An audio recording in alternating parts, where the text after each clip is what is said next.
નમસ્કાર મિત્રો. ધોરણ 9 ઇંગ્લિશ સેકન્ડ લેંગ્વેજ એટલે કે અંગ્રેજી દ્વિતીય ભાષાનો આજે આપણે યુનિટ નંબર 2 છે તે સમજીશું આપણે. તો યુનિટ નંબર 2 જે છે તે મોહન એન્ડ વીના છે. તો મોહન છે જે યુનિટનું નામ છે તે વ્યક્તિ કોણ છે તેનો પરિચય આપણે સૌપ્રથમ મેળવીશું. તો મોહન એટલે કે એનું પૂરું નામ છે શ્રી પંડિત વિશ્વમોહન ભટ્ટ, જેનું સંગીતની દુનિયામાં ખૂબ મોટું નામ છે.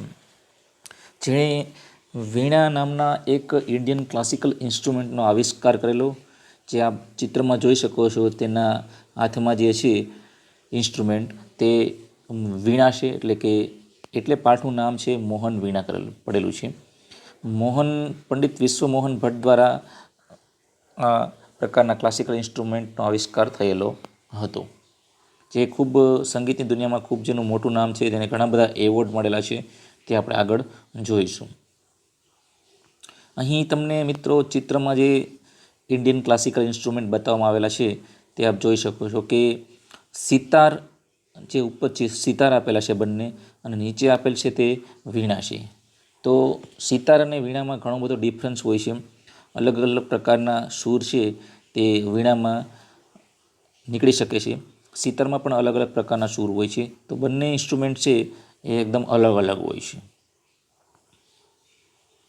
જોઈએ આપણે યુનિટ મોહન એન્ડ હિઝ વીણા. મોહન અને તેનું જે ઇન્સ્ટ્રુમેન્ટ છે ક્લાસિકલ વીણા, તેનો આપણે અભ્યાસ કરીશું. તો Mohan was Born in A family of musicians, એટલે કે મોહનનો જન્મ, બોર્ન એટલે કે જન્મ, in a family of musicians, musician એટલે કે સંગીતકાર પરિવારમાં મોહનનો જન્મ થયો હતો. Music was in his blood, music છે તેના લોહીમાં હતું. એવું કહી શકાય કે તેના ફેમિલી મેમ્બર બધા સંગીત સાથે જોડાયેલા હતા, એટલે મોહનને પણ સંગીત છે એ પ્રિય હતું. અને એટલે કે મોહનના પરિવારના બધા જ સભ્યો સંગીત સાથે સંકળાયેલા હતા, એટલે મોહનને પણ સંગીત ખૂબ જ પ્રિય હતું. He grew up with musician, grew up એટલે કે એનો ઉછેર થયો હતો, વિથ મ્યુઝિશિયન એટલે કે સંગીતકારોની વચ્ચે. લાઇક હિઝ ફાધર, તેના પિતાની જેમ, એન્ડ અધર ફેમિલી મેમ્બર્સ, અને તેના પરિવારના ફેમિલી મેમ્બર્સ એટલે કે બીજા સભ્યોની જેમ. He was initially trend in vocal music, તેણે પણ શરૂઆતમાં વોકલ મ્યુઝિક એટલે કે મોઢેથી બોલવું, આ પ્રકારનું સંગીત તે શીખ્યો હતો. And then he tried his hand at the violin, ધીમે ધીમે તે પોતાના હાથ વડે વાયોલિન વગાડવાનું શીખ્યો હતો. વેન હી વોઝ અબાઉટ 10, જ્યારે તેણે એટલે કે મોહનની ઉંમર 10 વર્ષની થઈ હતી ત્યારે હી સ્ટાર્ટેડ લાઇકિંગ સિતાર, તેને સિતાર પ્રત્યે રુચિ, એટલે કે સિતાર છે જે ઇન્સ્ટ્રુમેન્ટ છે, જે વાદ્ય છે, તે ગમવાનું શરૂ થઈ ગયું હતું, તેને પસંદ પડવા લાગ્યું હતું. He was also trend in it and played it for about 3 years, તેણે તેમાં પણ તાલીમ મેળવી હતી અને પ્લેડ એટલે કે તેને વગાડવાનો કે મહાવરો, તેને અભ્યાસ કર્યો હતો. અબાઉટ 3 years એટલે કે 3 વર્ષ સુધી તેણે સિતારને વગાડ્યું હતું. ત્યારબાદની વાત આવશે કે જર્મન લેડી, એટલે કે જર્મન એક સ્ત્રી came to stay with Mohan's family, came to stay એટલે કે રહેવા માટે આવે છે, વિથ મોહન્સ ફેમિલી એટલે કે મોહનના પરિવારની સાથે, ટુ લર્ન મ્યુઝિક એટલે કે સંગીત શીખવા માટે, ફ્રોમ હિઝ ફાધર, મોહનના ફાધર છે એ સંગીતના ગુરુ પણ હતા, સંગીત તેની પાસે ઘણા બધા લોકો શીખવા હતા. આવી જ રીતે એક જર્મન લેડી છે તે જર્મન લેડી છે એ સંગીત શીખવા માટે મોહનના ફાધર પાસે આવે છે. It was then that the guitar entered in his life, એટલે કે ત્યારબાદ જ્યારે જર્મન લેડી મોહનના ફાધર પાસે સંગીત શીખવા માટે આવે છે, ત્યારબાદ ગિટાર એટલે કે નવું ઉપકરણ, સંગીતનું વાદ્ય ગિટાર, એ મોહનના જીવનમાં એ ગિટારનો પ્રવેશ થાય છે. એટલે કે એ લેડી છે એ ગિટાર લઈને આવતા હશે, જે વેસ્ટર્ન ઇન્સ્ટ્રુમેન્ટ છે તે લઈને આવે છે મોહનના ફાધર પાસે શીખવા માટે. ત્યારે મોહન છે એના જીવનની અંદર આ ગિટારનો પ્રવેશ થાય છે. Next, he began his experiments with beautiful instrument, તેણે એક્સપેરિમેન્ટ અનુભવ વિથ ધ બ્યુટિફુલ ઇન્સ્ટ્રુમેન્ટ, આ સુંદર વાદ્ય સાથેનો અનુભવ શરૂ થયો. પછી ત્યારબાદ તે બોલે છે, no other instrument now in my life, હવે મારા જીવનની અંદર, મારા લાઈફની અંદર, મારી જિંદગીની અંદર બીજું કોઈ વાદ્ય જોઈએ નહીં. I want to play guitar only. મોહનને જે ગિટાર જર્મન લેડી લઈને આવે છે તે અતિ પસંદ આવી જાય છે અને તેના સૂર પણ ખૂબ પસંદ આવી જાય છે. એટલે મોહન છે તે કહે છે કે હવે મારે જીવનભર આ જ ઇન્સ્ટ્રુમેન્ટ વગાડવું છે, આના સિવાય બીજું ઇન્સ્ટ્રુમેન્ટ મારે જોઈએ નહીં. આવું મોહને કહ્યું. મોહન સેડ ટુ હિમસેલ્ફ, મોહને તેની જાતને કહ્યું. ગિટાર ટુક ઓલ હિઝ ટાઈમ, એટલે હંમેશા તેની સાથે દરેક સમયે ગિટાર રહેશે. ગિટાર તો વોલ્ડ એ guitar, ours is a family where sitar, vocals and classical violin are practised. હવે તેના ફેમિલી મેમ્બરમાંથી એક સભ્ય કહે છે તેને કે ગિટાર, આખો દિવસ ગિટાર જ, જ્યારે આપણા પરિવારની અંદર તો સિતાર અને વોકલ ઇન્સ્ટ્રુમેન્ટ, ક્લાસિકલ વાયોલિનને એવા વાદ્યનો ઉપયોગ કરવામાં આવશે. પ્રેક્ટિસ એટલે કે ઉપયોગ કરવામાં આવશે. The guitar does not have the effect which our instrument do, and moreover, it's not from India, said one of the family member. One of the family member એટલે કે પરિવારનો એક સભ્ય કહે છે કે ગિટાર છે એમાં તેવી ઇફેક્ટ એટલે કે અસર નથી હોતી જે બીજા આપણા વાદ્યોમાં, બીજા આપણા ઇન્સ્ટ્રુમેન્ટમાં હોય છે. It's not from India. અને વધારે વાત કરીએ તો તે ગિટાર છે ઇન્ડિયન ઇન્સ્ટ્રુમેન્ટ પણ નથી, એવું એક સભ્યએ કહ્યું. Do you know your father does not approve your love for guitar, said his aunty. તેના આંટી કહે છે કે શું તું જાણે છે કે તારા પિતાજી છે એપ્રુવ એટલે સહમતિ નહીં આપે, your love for the guitar, તારો ગિટાર પ્રત્યેનો જે પ્રેમ છે તે તારા પિતા છે તેને સહમતિ નહીં આપે, તેને મંજૂર નહીં હોય. તને ગિટાર જે પસંદ છે તે તારા પિતાને પસંદ નહીં આવે, શું તું તે બાબત જાણે છે, તેવું તેના એક આંટીએ કહ્યું. Next, but his mother came to help him. પરંતુ બીજી તરફ જોઈએ તો તેના મોહનના મધર છે તે તેને મદદરૂપ થતા હતા. તેણે કહ્યું, let him follow his heart's desire. Heart's desire એટલે કે તેને તેના મનની ઈચ્છાને અનુસરવા દો. સી ક્લિયર, તેણીએ સ્પષ્ટ, સી ડિક્લેર, તેણીએ જાહેર કર્યું મોહનના મધરે કે તેના મનમાં જે ચાલતું હોય, તેની જે ઈચ્છા હોય જે સંગીતનું વાદ્ય વગાડવાની, તે તેને કરવા દો. Then his father started supporting him. ત્યારબાદ મોહનના પિતાજીએ પણ તેને સપોર્ટ કરવાનું શરૂ કર્યું હતું, એટલે કે સહકાર આપવાનું ચાલુ કર્યું હતું. હી વોઝ ઓવરજોયડ, તે અતિ ઉત્સાહિત હતો. And decided to modify this western instrument. અને મોહને નક્કી કર્યું કે આપણે આ વેસ્ટર્ન એટલે કે પશ્ચિમી સંસ્કૃતિનું જે વાદ્ય છે તેને આપણે મોડિફાય એટલે કે તેમાં કંઈક સુધારો વધારો કરવો છે. He tried to make it suitable for playing pure Indian classical music. તેણે એટલે કે મોહને પ્રયત્ન કર્યો ટુ મેક ઇટ સુટેબલ એટલે કે યોગ્ય બનાવવા માટે, for playing pure Indian classical music, ભારતીય શાસ્ત્રીય સંગીત વગાડી શકાય સંપૂર્ણ રીતે, તે રીતે તેને બનાવવાનો પ્રયાસ કર્યો. He spend 2 more years with guitar only. તેણે હજુ વધારે 2 વર્ષ ગિટારમાં સમય વિતાવ્યો. સ્પેન્ટ એટલે કે સમય વિતાવ્યો. મિત્રો, આ ચિત્ર જોઈ શકો છો, આપણે આગળ પણ જોઈ લીધું. એ પંડિત વિશ્વમોહન ભટ્ટ છે, જેને ટૂંકમાં યુનિટમાં મોહન તરીકેનો ઉલ્લેખ થયેલો છે. One evening there was a gathering of close family friends. એક સાંજે, ગેધરિંગ એટલે કે સભા, એકઠા થયા બધા, ઓફ ક્લોઝ ફેમિલી ફ્રેન્ડ્સ, પરિવારના નજીકના મિત્રો બધા એકઠા થયા. એક મોહનના ઘરે બધા એકઠા થાય છે. ઇન ધીસ સ્મોલ ગેધરિંગ, આ એક નાની સભામાં, નાના એક સમુદાય ભેગો થયો હતો. ત્યારે મોહન્સ બ્રધર, સિસ્ટર એન્ડ નેફ્યુઝ, ત્યાં કોણ કોણ હતા તો કે મોહનના ભાઈઓ, બહેનો અને ભત્રીજાઓ, ઇન્ટુ બ્રેકેટ, હુ વેર ઓલ્સો પરફોર્મિંગ આર્ટિસ્ટ, તે બધા પણ અમુક કળાઓ રજૂ કરવામાં માહિર હતા. Played music on there classical instrument, બધાએ પોતપોતાનો જે શોખ હતો તે અલગ અલગ પ્રકારનો ક્લાસિકલ ઇન્સ્ટ્રુમેન્ટ એટલે કે ઇન્ડિયન જેટલા ઇન્સ્ટ્રુમેન્ટ હતા તેમાં પોતાની કળા છે એ દેખાડી. There was A great appreciation, બધાના ખૂબ જ વખાણ થયા. Mohan two express is wish two perform, મોહને પણ તેની કળાને, મતલબ કે તેની પાસે જે ગિટાર વગાડવાની કળા હતી તેને એક્સપ્રેસ રજૂ કરવાની ઈચ્છા દર્શાવી. વિશ એટલે કે ઈચ્છા. હી પ્લેડ ઓન ગિટાર, તેણે ગિટાર પર પરફોર્મ કર્યું. આફ્ટર હિઝ પરફોર્મન્સ, તેના આ પરફોર્મન્સ બાદ, તેની આ રજૂઆત બાદ એક રિલેટિવે કહ્યું, you need to work very hard with the new instrument.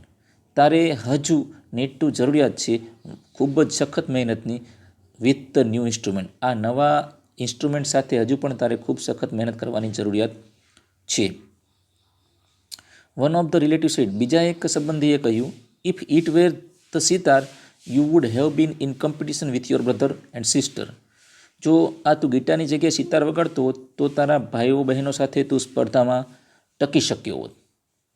એટલે બધા લોકો તેને અલગ અલગ રીતે ગિટારના નેગેટિવ પોઈન્ટ કહે છે અને મોહનનું મોરલ ડાઉન થાય તે રીતે બધા કહે છે. You have already spend 2 years on it but still this instrument needs more. હવે બીજા એક વ્યક્તિએ કહ્યું કે તે ઓલરેડી 2 years એટલે કે 2 વર્ષ આ ગિટાર શીખવામાં વિતાવ્યા છે, પરંતુ હજુ પણ તારે આમાં વધારે શીખવાની નીડ્સ એટલે કે જરૂરિયાત છે.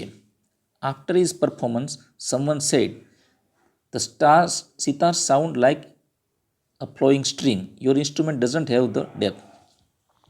એટલે કે કોઈ વ્યક્તિએ કહ્યું મોહનના પરફોર્મન્સ પર કે સિતારનો સાઉન્ડ છે એ એક વહેતા ઝરણા જેવું છે, જ્યારે તારું ઇન્સ્ટ્રુમેન્ટ જે છે ગિટાર, એના સાઉન્ડની અંદર એવી ઊંડાઈ નથી, એવી ગહેરાઈ નથી. મતલબ કે સિતારના સાઉન્ડ સામે તારું ગિટારનું સાઉન્ડ છે એ નબળો છે.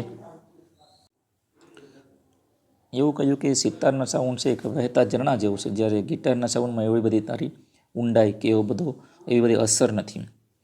એટ અનધર સેડ, જ્યારે બીજા કોઈએ કહ્યું, your brother plays the violin, is સૂર એન્ડ તાલ આર સો બ્યુટીફુલ. તારો ભાઈ જે વાયોલિન વગાડે છે એના સૂર અને તાલ છે ખૂબ જ સુંદર છે. What are you doing with this instrument. જ્યારે તું આ વાદ્ય સાથે શું કરી રહ્યો છે, તારા ભાઈ કેટલા સુંદર રીતે વાયોલિન વગાડે છે અને તું આ એક સામાન્ય વાદ્ય સાથે શું કરી રહ્યો છે. એટલે મતલબ કે બધા લોકોને તે મોહનની પરફોર્મન્સ છે તેને નેગેટિવ રિસ્પોન્સ આપ્યો. આ બધી બાબત સાંભળી, આ તમામ બાબત લોકોની સાંભળી મોહન વોઝ ડિપ્રેસ, મોહન ચિંતામાં ડૂબી ગયો, એન્ડ ક્રાઇડ અને રડ્યો ફોર ધ હોલ નાઇટ, આખી રાત તે રડ્યો, કારણ કે તેના પરફોર્મન્સનું બધાએ આવા પ્રત્યુત્તર આપ્યા. He had already given 2 years of his life to this instrument. તેણે ઓલરેડી એટલે કે પહેલેથી જ આ ગિટાર વગાડવા માટે તેના જીવનના મહત્ત્વપૂર્ણ 2 વર્ષ તેમાં વિતાવ્યા હતા.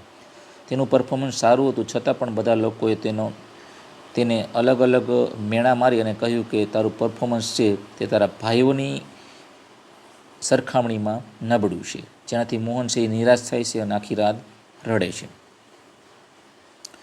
મિત્રો, અહીં જોઈ શકો છો અલગ અલગ ઇન્ડિયન મ્યુઝિકલ ઇન્સ્ટ્રુમેન્ટ્સ તમને આપેલા છે. ફર્સ્ટ જે છે એ બાંસુરી છે, પછી છે આપણે જે મોરલી કહેવાય છે મોરલી છે, પછી શરણાઈ કહેવાય એ છે, ઢોલક છે અને અલગ પ્રકારનો ઢોલ આવે છે ખોલ કહેવાય છે. અહીં આપણે આપેલ છે સિતાર છે, આ સારંગી છે, આ સરસ્વતી વીણા છે જે સરસ્વતી માતાના હાથમાં આપણે જોઈ શકીએ છીએ. આ પણ એક સિતાર જ છે મોડિફાઈ કરેલું. અને આ તાનપુરા છે જે વર્ષો પહેલાં આપણે સાંભળેલું હોય કે અકબરના દરબારમાં નવરત્નો હતા, એ નવરત્નો પૈકી એક સંગીતની અંદર જેનું નામ હતું એ તાનસેન હતું. એ તાનસેન છે આ પ્રકારનું તાનપુરા વગાડવામાં ખૂબ જ માહિર હતા. મિત્રો, આ બધા ઇન્સ્ટ્રુમેન્ટ છે એ ઇન્ડિયન ક્લાસિકલ મ્યુઝિકલ ઇન્સ્ટ્રુમેન્ટ્સ તરીકે ઓળખાય છે. મોહનને ખૂબ જ દુઃખ થયું તેના બધા રિલેટિવે જે રીતે તેને નેગ્લેક્ટ કર્યો. બટ ફ્રોમ ધ હાર્ટ, પરંતુ દિલથી, મોહન બોલે છે, I M made four guitar. હું ગિટાર માટે જ મારો જન્મ થયેલો છે, મારું જીવન છે એ ગિટાર માટે જ છે, હું ગિટાર માટે જ બનેલો છું.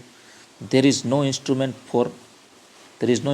Four me but the guitar. મારા માટે બીજું કોઈ વાદ્ય નથી, માત્ર અને માત્ર ગિટાર જ છે. હી થોટ એટલે કે તેણે તેવું વિચાર્યું. This instrument will become my face to the world. એક દિવસ આ વાદ્ય જે મારો ચહેરો છે એ વિશ્વ સમક્ષ લાવશે. આઈ એમ શ્યોર, મને ખાતરી છે, I am going to make it big. હું કંઈક આને એક વિશાળ સ્વરૂપ આપીશ, વેરી બિગ, અતિ વિશાળ. હી વોઝ ડિટરમિન્ડ, તેણે તેવો દ્રઢ નિશ્ચય કર્યો. મોહન છે તેના ગિટાર વગાડવાના જે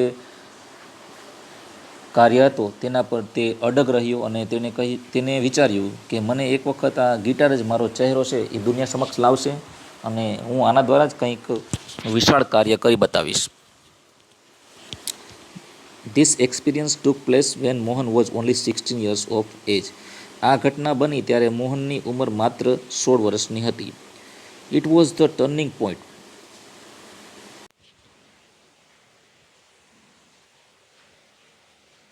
it was the turning point. Turning point એટલે કે વળાંક આવી ગયો જીવનનો ઓફ હિઝ લાઈફ. મોહનના જીવનનો અહીં ટર્નિંગ પોઈન્ટ આવી જશે. મોહન ડબલ હિઝ રિયાઝ. રિયાઝ એટલે સંગીત માટેની જે મહાવરો કરવામાં આવે છે, પ્રેક્ટિસ કરવામાં આવે છે, તેને રિયાઝ કહેવામાં આવે છે. Mohan double his Riyaz and practice for about 10 hours a day. મોહને દિવસમાં તેની જે પ્રેક્ટિસ કરવાની, સંગીતની પ્રેક્ટિસ કરવાનો સમય હતો તે ડબલ કરી નાખ્યો અને દિવસની અંદર 10 કલાક સુધી તે પ્રેક્ટિસ કરવા લાગ્યો. He also studied other aspects of the guitar. તેણે ગિટારના બીજા બધા જે ફાયદાઓ છે, ગિટારના જે કઈ રીતે વગાડવું તેની અલગ અલગ પદ્ધતિઓ છે, તેના વિશે પણ તેણે અભ્યાસ કર્યો. He decided to incorporate the specialty technique and sound of every instrument into the guitar. તેણે નક્કી કર્યું કે જે ખાસ બાબતો છે અને જે પદ્ધતિઓ છે, અવાજ છે, જે દરેક ઇન્સ્ટ્રુમેન્ટમાં હોય છે, મોહને નક્કી કર્યું કે આ બધા સાઉન્ડ છે, બધી ખાસિયતો છે, એ બધી ખાસિયતો મારે ગિટારની અંદર એડ કરવી છે. He wanted to invent. તેણે નક્કી કર્યું, તેણે વિચાર્યું, તેણે એવું ઈચ્છ્યું કે મારે કંઈક એવું સંશોધન કરવું છે, કંઈક ઇન્વેન્ટ એટલે સંશોધન, સમથિંગ એટલે કંઈક સંશોધન કરવું છે કે જેથી which gave the sound and tune of the western guitar, કે જેનો અવાજ અને લય વેસ્ટર્ન ગિટાર, પશ્ચિમનું જે ગિટાર છે ઇન્સ્ટ્રુમેન્ટ તેના જેવું હોય, પણ could be played like an Indian veena. તેનો સાઉન્ડ, અવાજ અને લય છે તે વેસ્ટર્ન ગિટાર જેવું હોય, પરંતુ but could be played like an Indian veena, પરંતુ ભારતીય જે વીણા છે તેની જેમ તેને વગાડી શકાય. એટલે મોહન એવું નક્કી કર્યું કે આપણે ગિટાર રાખવું જ છે વાદ્ય તરીકે, પણ ગિટારની અંદર એવું આપણે કંઈક સંશોધન કરવું છે કે જે ગિટારની અંદર ઇન્ડિયન, ભારતીય સંગીતનું જે વાદ્ય છે તે મુજબના સૂર આપણે તેમાં વગાડી શકાય. Not only the sound that my instrument produce is important but it must also express my vision. હવે આ જે હું જે વાદ્ય બનાવું તે માત્ર અવાજ જ નહીં, પરંતુ મારું ઇન્સ્ટ્રુમેન્ટ, હું જે બનાવીશ છે વાદ્ય, તે એટલું બધું ખાસ હશે, અગત્યનું છે. But it must also express my vision. તેના દ્વારા મારું નામ પણ બહાર આવશે. What I want to say through the instrument, he said to himself, and finally with untiring efforts, untiring એટલે અથાગ પ્રયત્નોને બાદ, એન્ડ અન્ડરસ્ટેન્ડિંગ ઓફ રાગાજ એટલે કે રાગની સમજૂતી મેળવ્યા બાદ, રીક્રિએટેડ વન્ડરફુલ મોહન વીણા. અથાગ પ્રયત્નો બાદ અને મોહનને થયું કે મારે કંઈક એવું મારી જાતે એક વાદ્ય બનાવવું છે જે ગિટાર અને સિતારનું કોમ્બિનેશન બની જાય અને એને હું નામ આપીશ મોહન વીણા. એટલે અથાગ પ્રયત્નો બાદ અને ઘણા બધા રાગની સમજૂતી મેળવ્યા બાદ તેણે સર્જન કર્યું, ક્રિએટ કર્યું વન્ડરફુલ, એક અદ્ભુત મોહન વીણા, અને નામ આપ્યું મોહન વીણા. આપ જોઈ શકો છો અહીં ગિટાર અને એને સિતારનું કોમ્બિનેશન કર્યું અને વીણા, જે ગિટારમાં જે રીતે સૂર નીકળે તેવા સૂર ભારતીય classical music, Indian classical music તરીકે સૂર નીકળી શકે તેવું તેણે એક ઇન્સ્ટ્રુમેન્ટ બનાવ્યું અને જેનું નામ હતું Mohan Veena. Today the world knows Mohan as Pandit Vishwamohan Bhatt. આજે મોહનને આખું વિશ્વ પંડિત વિશ્વમોહન ભટ્ટ તરીકે ઓળખે છે, જે વિનર ઓફ ગ્રેમી એવોર્ડ, એટલે કે જે સંગીતની દુનિયાની અંદર જે એક મહત્ત્વપૂર્ણ એવોર્ડ છે, મહત્ત્વપૂર્ણ પારિતોષિક કહી શકાય તેવો એવોર્ડ, એટલે કે ગ્રેમી એવોર્ડના વિજેતા છે. તેના મુખ્યથી બોલેલા શબ્દો છે, I just followed my hearts passion. મેં મારા મનની લાગણીઓનું માન્યું, એન્ડ હિયર આઈ એમ, અને તેને કારણે જ હું અહીં છું. મેં મારા મનની અંદર જે ચાલતી હતી બાબતો તેનું ધાર્યું કર્યું મેં, તેને જ કારણે હું અહીં પહોંચેલો છું. Said Mohan at the award ceremony in 1993. 1993માં જ્યારે એવોર્ડ માટેનો સેરેમની એટલે કે કાર્યક્રમ હોય છે, ત્યારે મોહન છે મોહનને એવોર્ડ પ્રાપ્ત થાય છે અને મોહન બે શબ્દો કહે છે ત્યારે મોહન એ જ કહે છે કે મારા મનની અંદર જે મારી ઈચ્છા હતી એને મેં અનુસર્યો હું અને તેને જ કારણે હું આ એવોર્ડનો હકદાર બન્યો છું. એટલે મિત્રો, જે વ્યક્તિ દ્રઢ નિશ્ચયથી કોઈ પણ કાર્ય કરે છે તો તેમાં તેને સફળતા 100% મળે છે. જો તેના રિલેટિવે કહ્યું કે તું ગિટાર વગાડવાનું મૂકી દે અને વાયોલિન કે સિતાર વગાડ, જો મોહને ત્યારે જ મૂકી દીધું હોત તો બની શકે કે મોહનનું નામ વિશ્વમાં ગુંજતું ના હોત. અહીં આપણે ચિત્ર જોઈ શકો છો, ગ્રેમી એવોર્ડ છે, જે સંગીતની દુનિયાની અંદર સારું નામ હોય એવા દરેક આર્ટિસ્ટને, કલાકારોને આ એવોર્ડ એનાયત કરવામાં આવે છે. જે એવોર્ડ પરથી જ ખ્યાલ આવી જાય કંઈક સાઉન્ડને લગતું છે. સાઉન્ડ જેવું, બ્યુગલ જેવું આ એવોર્ડનું ચિત્ર છે. Thank you for watching. જય હિન્દ, જય ભારત.